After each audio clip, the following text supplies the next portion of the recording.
Saying এখন তার শালার বিয়েতে নিয়ে যাচ্ছে। আর দেখুন কত লাখালে দর্শক আসছে দেখার জন্য।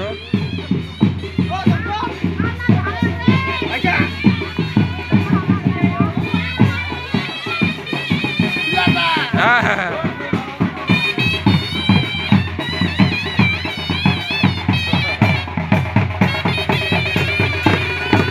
আপনাদের এখন দেখাবো বিশাল বড় সাং, মাথায় নষ্ট মামা।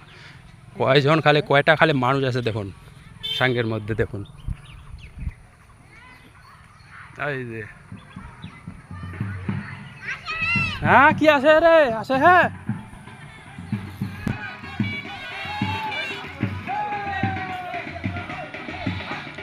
এই দেখুন বিশাল বড় সাং, একে আমরা বলি নারদ সাং। তার শালার বিয়েতে নিয়ে যাচ্ছে, তার জায়বু তার শালার বিয়েতে নিয়ে যাচ্ছে।